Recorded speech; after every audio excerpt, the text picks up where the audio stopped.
everybody, welcome back to Trey's Models.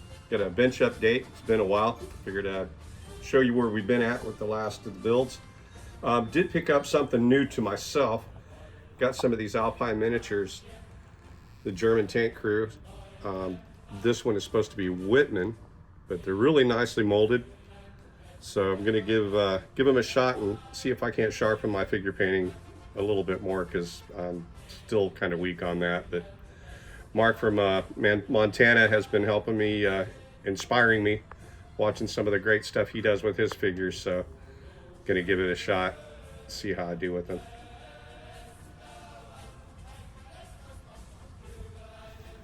Moving on to the armor, we got the Panther, the old Tamiya kit, and using some of the Tamiya two-part putty, I made a attempt at doing the Zimmerit. It's sketchy at best,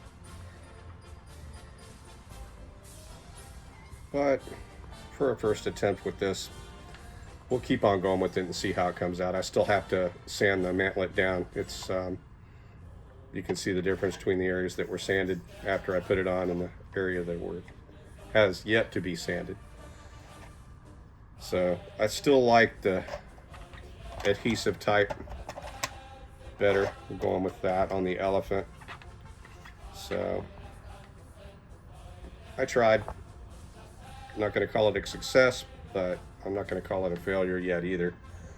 So we'll see how it looks after it gets weathered and painted and all the other stuff added to it, and if it looks halfway decent, or it's going to be a 15-yarder on the back of the shelf kit. But we'll cross that bridge when we get to it. See how it looks when it's all finished up. And the update on the GSX-R.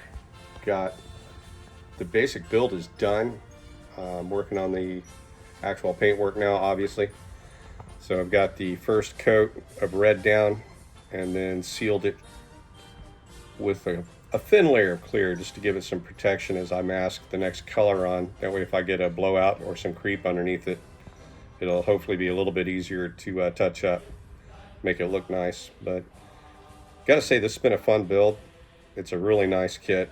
It's the Hasegawa, not the Tamiya. Tamiya hasn't made the 86 GSX-R yet, as far as I know. So this is the first 86 GSX-R kit that's available, which is kind of odd because it was a super popular motorcycle.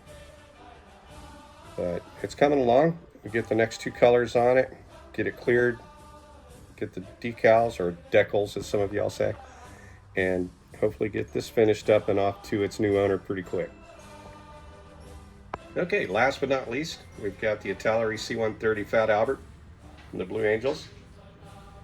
And this one has been an uphill battle with the seams on it. The plastic's gotten old and brittle, so I had a real hard time getting the seam to stay gone. One thing that did help, I'm using a flexible CA to go over the top of the seam, and it's a product made by Starbond. And because it's flexible, it doesn't get as hard as regular CA, so it sands about the same rate as the plastic, so you don't wind up with that trough that you would get sanding it the other way with regular thin CA. But it's got a coat of 2K clear on it, and it is almost ready for its to be picked up by its new owner. Here's something interesting. Max over at Max's Models and Mike Machat talk about box art a lot, and this is wonderful box art. But one of the things you got to watch out for with the box art, sometimes they take liberties with markings, and the real Fat Albert didn't have this tail number on the vertical, and it certainly didn't say US Navy on the wing. But not taken away from the art, it's wonderful. But just one of the things you got to watch for. But that's where we're at with the bench update.